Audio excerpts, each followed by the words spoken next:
Ho ho ho! Merry Christmas, everyone! It's I, Gendo Claus, here to give you, within my mediocre-sized bag of treats and goodies, the gift of an MLS transfer/trade window. I hope you guys are ready for that.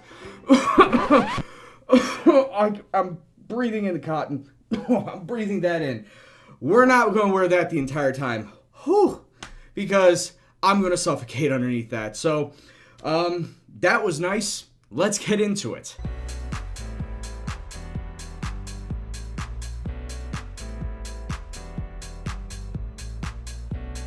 What's up, peoples? It's Gendo here, and welcome back to another edition of the Great Chicago Fire. Of course, as always, if you're still enjoying the series, please go and drop it a like. Now today, it's the gigantic transfer/trade window here in the MLS, and the one thing that I remembered during the middle of the season that I forgot to mention during the last transfer window is that any normal transfer that is being brought into the MLS from any outside nation, any outside league, the transfer window in the MLS opens up the week after the CONCACAF Champions League registration date. So we can bring in free transfers, we can make trades, and we can bring in loan players, and they will come into the club that same day that they sign. But any transfers, they would have to be registered after the Champions League registration is done. So we can't look for transfers if we want to get them into the Champions League, and that really is the most important thing we need right now. We need players, we need bodies for the Champions League going forward. And as I said before, midfielders, that's a plus. I'm actually looking to move on Michael DeLue, so I'm going to need to get a new striker, as well as shore up some of the back line and get better along the back line. So that's going to be the first thing on the agenda. Let me take a look and see what these players that you guys mentioned in the comments a few episodes ago, let's see how they're developing. All right, so some of the players that you guys made a mention to, like James Ward-Prowse, Naby Keita, Cesc Fabregas, Adrien Rabiot. Let's start taking a look all the way down. I mean, James Ward-Prowse, somebody mentioned it in the comments, and I just don't think that he is willing to be able to move from Southampton to the MLS. Yeah, he is just a bevy of talent there at Southampton. There's just no way he's come to the MLS. Thiago Maia was someone that I thought about, but his value just keeps going up and up and up. He's wanted by Barcelona, and for $18 million as a base, he'll probably double. So that's basically pricing us out of ever bringing him in. We have $22 million to spend in our transfer budget. Just giving you a little rundown on what our finances are. We have $22 million as far as transfer budgets to bring in players. So, and that's just full transfer, meaning they wouldn't be available in the Champions League. If we take a look at Naby Keita from RB Leipzig, also very expensive, but at the same time also very good. Interesting. I may think about that. Cesc Fabregas. I'm also taking a look to see if these guys would be willing for a loan deal. Cesc Fabregas, yeah, $13 million salary. That's a bit much. 13 million pounds. He also looks very good. Adrien Rabiot, not bad. He has been injured. He is very injury prone. It wouldn't be a bad idea to think about him in a loan capacity. So we'll do that. Also, Gideon Zelalem, the young American from Arsenal, another player. He's outright listed for loan, and I think that would be a good idea to try and bring him in on loan. So we'll worry about that later. David Silva, somebody mentioned David Silva. Not a bad shout. 4.2 million, keeping the cost of bringing him in relatively down, but just taking a look at his salary at just under $11 million for a year. That's going to be a bit of a problem, but it doesn't look like Man City are actually using him. Only 3 substitute appearances. So yeah, I'm pretty sure he would be looking to have a move away from Manchester City if he values his playtime. Going down the list, what were the other players that you guys mentioned? Xabi Alonso. Xabi Alonso, 37 years old, still at FC Bayern. Hasn't had a lot of playtime. His value is going further and further down as he ages, and I can see why. I mean, look at his pace. That's the only thing I can say bad about him is his pace. He is slow as molasses, but he's got great vision, great mentality, and he's more of a midfielder, so more of a normal midfielder, not a defensive midfielder. But yeah, take a look at his stats. 20 passing, 16 technique, and he's still got it all there. It's just that he would be an anchor in the middle. He would not move very much in the middle of the park. So that's interesting. We'll take a look at that. Wesley Sneijder was somebody else. And Wesley Sneijder, he's 2 years older than David Silva. He actually looks like a slightly weaker David Silva and a much more manageable in terms of cost compared to David Silva. 450,000 pounds is his value. Might even get him in for that much. And just about $4,500 per year. That's not bad. We could definitely start taking a look at some of these and weigh our options if we want to sign these guys full on or if we want to loan them in. But there still is the option of bringing in Harris Belkebla. If you remember, he was the one guy that I really would have liked during last season before he had his knee injury. But he still has some pretty decent stats for a 24-year-old. And yes, as an Algerian, he would be an international player. But yeah, I'm going to see if he would want to come in. Let me see. Approaching to sign. I don't know if he would be a designated player or not. That's the problem. That's another thing, is I don't know if these guys would be designated players, if they would have the contract, if they would want the contract to be designated players. That's where we're coming to a bit of a stalemate here. Here's another player that I thought, good defensive midfielder, would definitely take over for Pedro Ferreira, Bastian Schweinsteiger once they move on. Gregor Breinberg, he is a Reuben, yeah, also Dutch. But taking a look, 27 years old, not a bad defensive mid whatsoever. Very solid mental stats, solid defensive stats, decent physically. So yeah, I feel like if we can get this guy also for a bargain, then yeah, that would definitely build up the midfield and give us that needed depth. All right, now we've come across a major issue, and that's Gregor Breinberg is going to want a designated player's contract, and I just don't see it. I'm not going to shell out designated player spots for this type of player. He's not all that good in the grand scheme of things. I mean, yes, he's an average to above average player, MLS standards, but he isn't a player that I would be willing to shell out a designated player spot just to bring him in. So we're going to have to walk away from Gregor, which sucks because he looks fairly decent. But on the other hand, Harris Belkebla is available to take on a normal sized contract. He wants $363,000 per year. I'm actually going to bring that down to $300,000 and see where we go from there. Let's see if he can make it a little bit more manageable. He wants $338,000, $300,000. What do you say? All right, he wants $300,000. He is okay with taking $300,000. That's fine for me. Harris Belkebla definitely will take over and help in the midfield. This might be a cardinal sin to some of you guys watching. It's definitely going to be a cardinal sin to the fans, the virtual fans of the Chicago Fire. But I'm looking to trade away Michael Deleu. He's 32 years old. Hear me out. He's 32 years old. He's losing physically. He's losing in the pace department. And he didn't perform as well as I thought he would over this last season. So I can only assume that he's going to get worse, and it'd be better to just get rid of him for value at this point in time. I'm also looking to trade away Freddie Guarin as well as Joe Mera because I need to get better along the back line. But let's take a look at some of these trade offers. Starting from the top, Freddie Guarin. Philadelphia and NYCFC want him. They are offering up a super draft pick. They're offering up an international slot. Ooh, they're actually trading an international slot. So instead of 8, I will be having 9 if I agree to that. And $65,000 in general allocation money. However, NYC has $100,000 in allocation money, as well as a super draft pick for this coming year. So you know what? I'm actually going to approve of the trade to NYCFC. But anyway, taking a look at what else is offered for Joe Mera. LA Galaxy and Vancouver are coming in for Joe Mera. Vancouver are offering only 1 draft pick. Okay, LA Galaxy are offering 3 draft picks. I think we know what the answer is going to be for here, and that's get as many draft picks as I can to use as bargaining chips later on down the line. So we are going to accept the LA Galaxy offer. And now we come to the big one, Michael Deleu. 4 teams are wanting Michael Deleu's services. Minnesota, New England, Montreal, and Portland. I want to just say outright, don't give it to New England because they have, we are rivals with New England. But I want to see what they're offering. First and foremost, New England offering a second-round draft pick in 2021.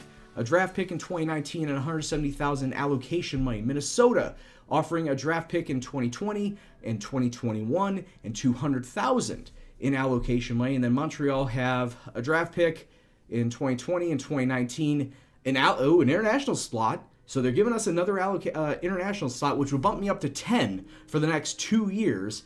And then $95,000 in general allocation money. This would definitely help me out because if I'm looking towards players overseas, and I need to rely on some international players. I'm getting rid of 3 international players to begin with. Let's bear that in mind.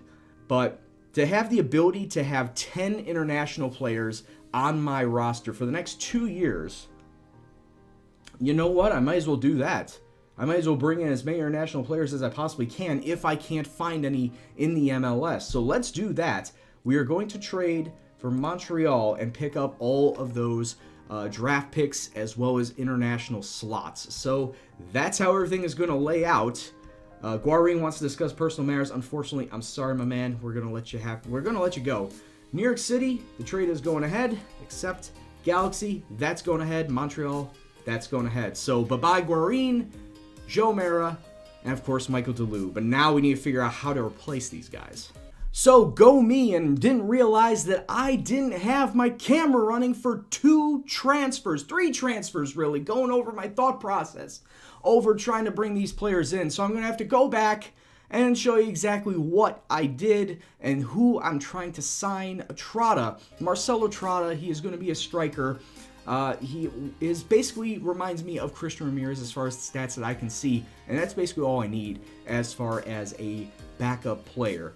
Somebody that's of equal ability to who my new starting striker is going to be, and then work our way down from that. He wanted $450,000. I was okay with that. We took a little bit out of our general allocation money to then try and sign him. But other than that, having Christian Ramirez and Marcelo Trotta as a double-paired striker up front, if I decide to go with the 2 striker or just, one starting, one backing up, he looks to be a fine replacement. On top of that, another player I was looking to bring in because Mike Grella is no longer going to be on the winger. His contract is going to expire, so I needed to have some depth along the wings once again. Taking a look at Andres Escobar, and at 27 years old, a Colombian, looks fairly solid in terms of all of these stats, especially on the wings. He's got great pace, 15 acceleration. I can overlook a little of his technical stats. He's got 13 dribbling, 12 technique, a little weak in the crossing, but if I'm using him as an inside forward, crossing is not too needed. But much like Marcelo Trotta, he wanted $450,000, which means once again dipping into our general allocation money to help pay some of his contract.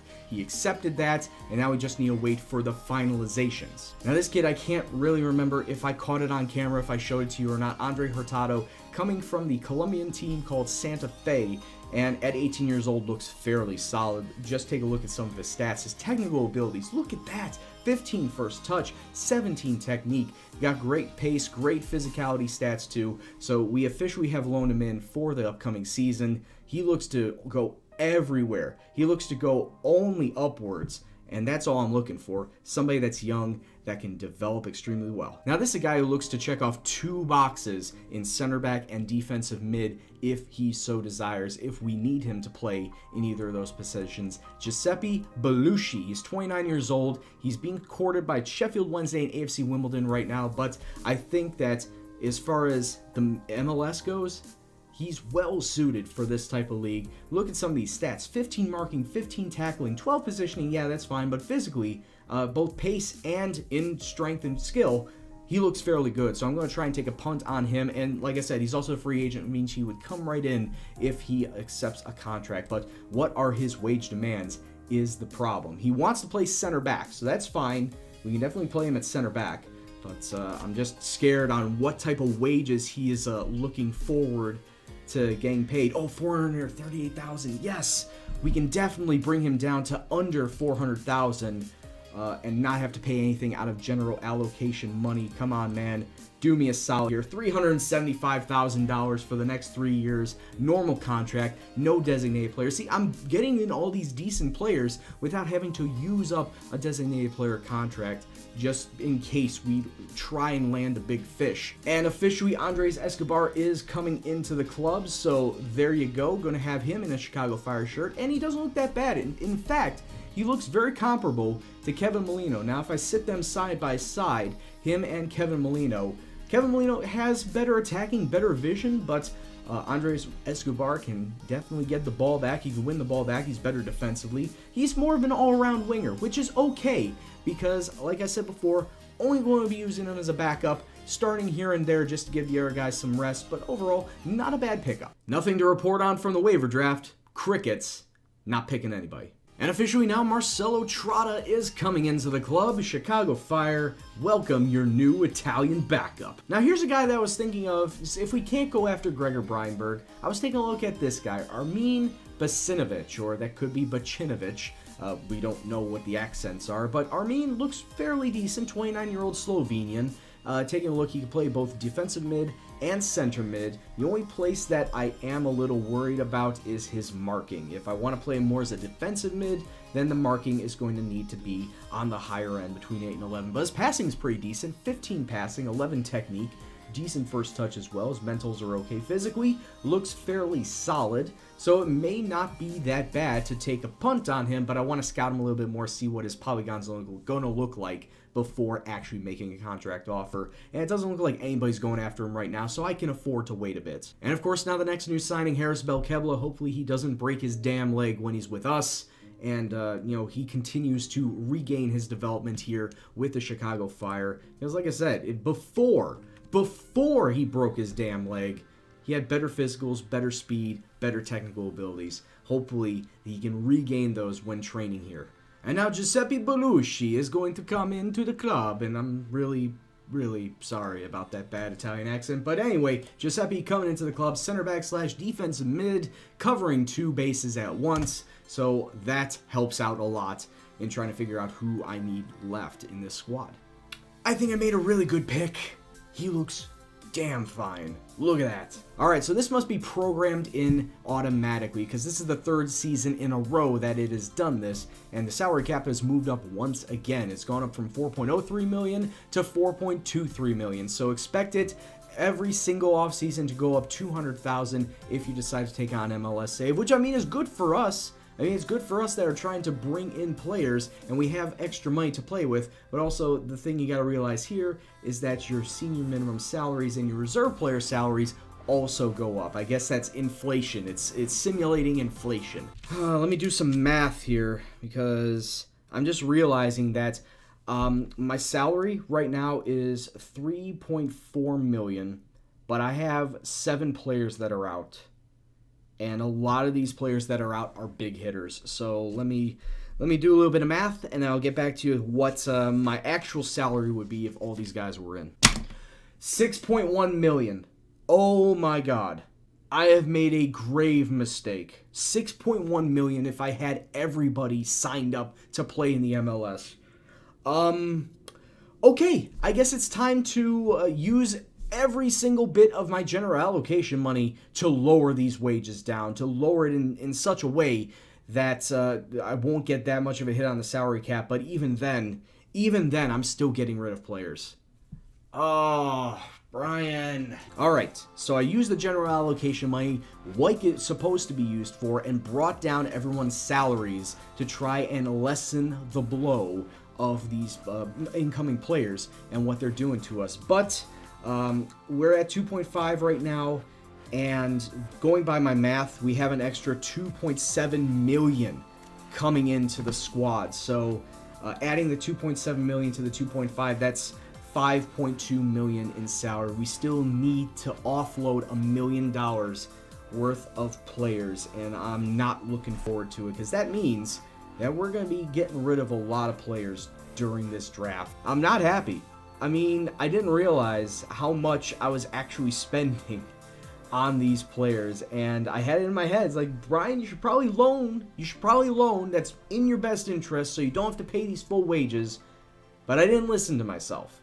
And now I'm in the situation that I'm in, where we're going to have to get rid of a lot of good players just so we can fit under the salary cap. I wonder how often real-life MLS owners do this and think about this. Okay, I think I did it. Take a look at my salary cap right now as I levitate above it.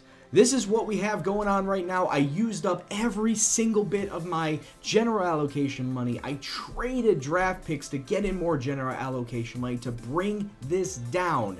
And now you can clearly see 3.4 million. Everybody is registered, of course, without a couple of the lone players out, but everybody is registered going forward, which means that I have availability to bring in at least one more person in just to fill out depth.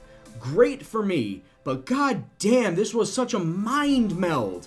It was a mind trying to get this right so that we can get everybody in for next season. Gideon Zelalem, I did offer him a contract. He did accept the initial terms of a $400,000 per year designated player contract because of all the additional stuff onto it. So it'd be a young designated player contract, but more than likely, in fact, I'm banking on it, the contract and the transfer won't go through until after the Champions League registration has passed. So Gideon Zelalem won't be a part of this Champions League run, but everyone else will, and that's basically why I went after all the free transfers that were out there available to me. So it's that time again. It's yours and my favorite part of this session.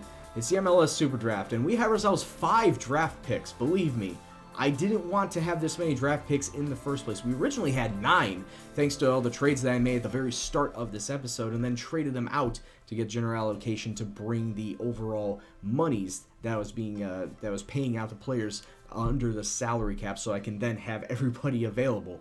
So we got ourselves 5, 2 in the first round, a second, a third, and a fourth. Now, once we get lower down the table, it doesn't really matter at this point, because those are so weak that I would just loan them out. They wouldn't even be a part of the squad at that point in time. So as it stands right now, a lot of good players apparently available for the pickings. So let's just go to our pick. Let's go to our next pick and see what we have available to us. So my draft strategy is basically defense, left, center, and right, alongside with defensive mids. Maybe if I have time, get myself a left attacking mid, but that's really far out there. I just need to build up my defense because I'm a little lacking in depth. Looking here, Paul Waltrip down here just below, 7 to 11, 9 to 12, 9 to 13. Ooh, I like his pace. Oh, I prefer to his pace right now. 11 to 14, 10 to 13 acceleration. Let me compare the two, because right now it's basically a toss-up between these two in terms of the stats that I'm looking at. Sean Garcia has a little better in the marking on perception-wise. Also has a little better in positioning perception-wise. I don't know, though. Just because I take a look at Paul Waltrip's speed stats, his pace, I'm leaning more towards Paul. So you know what I'm actually going to do? I'm actually going to do that. Call me crazy, but I can see his speed stats over Sean Garcia's. Sean's may be slow, and I don't want slow wingbacks. I know Paul Waltrip's pace already, might as well go after him. Gareth Fernandez, defensive mid, since I'm looking towards defensive midfielders. Okay passing, good tackling, 11 to 14, I like that. Teamwork's a little low. Basically all of his stats suggest that he is so far a decent midfielder, maybe not a defensive midfielder, so I'll have to take a pass on that. Alex Rippin looks, well, from the stats that I could see, he looks fairly solid. 8 to 12 marking, 8 to 12 tackling, 12 to 13 positioning. Pace, acceleration also look pretty solid. He can play left and center back. I don't know, maybe Alex Ripken. Maybe Alex Ripken is the guy I should be going after. And he's also 6'3", so if I stick him in the center of the park, he's like a tree trunk. Just standing there, you can't go over him, you can't go around him. So yeah, we're going to go with Alex Rippin. We're going to draft him. And once again, like I said, we need to go after defense/defensive mids. And I see Gareth Fernandez is still here. Dan Groves is still here. So I guess they weren't. See, that's the thing. If they were high up on the list, then there must be something wrong with them if they haven't been picked. I may just go after Gareth Fernandez, because I do have some measurables that I can agree on with what I can see. Decent first touch, okay tackling, okay passing as a defensive mid, stamina, strength, you're fine there too. I might go after you. Gareth Fernandez, we're going to draft him, and then all these guys that I'm drafting right now, most of them are going to go out to my developmental side. Like, once again, first round picks don't want to automatically sign with us because they're difficult. Then taking a look, Chris Baxter. Chris Baxter, no, you're a left attacking mid, but not a bad left attacking mid, or right attacking mid, excuse me. I don't know my left and my right. Decent pace. Oh, good pace. 12 to 16, 11 to 14 acceleration, great first touch. Basically, not a lot of players that I want to bother with at this point in time. Just let me see if I can try and find anybody that's a dual that can play multiple positions. That's what I'm going to have to go after at this point in time, and then train them up. Jordan Egan, who could play on the right and the left side, he looks fairly adept in some of these stats. 6 to 10 marking, 8 to 12 tackling, 7 to 10 positioning. okay physicals. I may go after Jordan Egan. And then my final pick, does anybody want to just take my final pick? What's going to be my final pick? Chris Baxter? Do I go after Chris Baxter then? You know what? If he's the best available, if he's the best remaining, let's take a look potential-wise. Zach George out on the left. A decent pace, 9-12, 7-10 acceleration. You know what? We might as well go after Zach George because he's a left attacking mid, not a right attacking mid, because right attacking mid is a little swamped. So we'll go after Zach George. I may grow to regret this because, like I said, Chris Baxter and his pace so much better, as well as you can see his first touch. But I'm going to take the gamble. It's a 4th round pick. Doesn't matter at this point. Zach George is going to come into the club. All right, so Gideon Zelalem is officially coming into the club. $2.6 million transfer fee, $400,000 a year as a designated player. Let's actually take a look at the calendar to see when exactly the squad registration for the Champions League is, because the Champions League semifinal is the 20th of February, which means that the 13th is when squad reg for the Champions League is. So yeah, Gideon Zelalem is not going to be available. It's a bummer. Would have loved to have had his depth in the midfield, and like I said, this would have been the problem if I had gone after any of the other names that you guys had mentioned. They would not have been able to play in the Champions League. Now, you probably didn't see this one coming. That's because if my draft picks turned out to be shit, which they eventually did, I needed a backup for Rodrigo Ramos on the right side. Meet Philippe Koch. He is a Swiss man who is coming in originally from Novara. He got released by Novara at the end of last season, so we're going to be bringing him in more or less as a backup to Rodrigo Ramos. And, well, he's better defensively. He may not be as fast, but he is definitely better defensively if we go by the stats.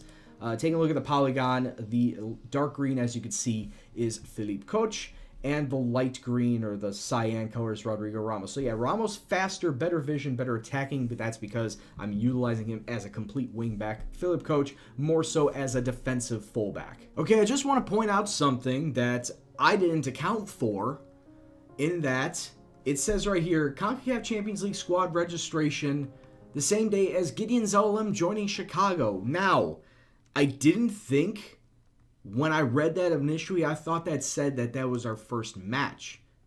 I was wrong, apparently. Let's get to the day. We're just a few days out. Let's actually get to the day and see if we can get Zelalem in the Champions League squad before we register it. Because that is a big deal. I'd love to get him in, and just to have that added depth going forward in the Champions League. And it looks like we do. Gideon Zelalem has come into the squad, and I have not seen anything regarding CONCACAF Champions League squad registration just yet. We do have a friendly today. Maybe it's after this friendly. I mean, we lose to Columbus, but maybe it shows up after this friendly. We do! Gideon Zelalem is in fact going to be a part of the Champions League going forward. Absolutely ecstatic.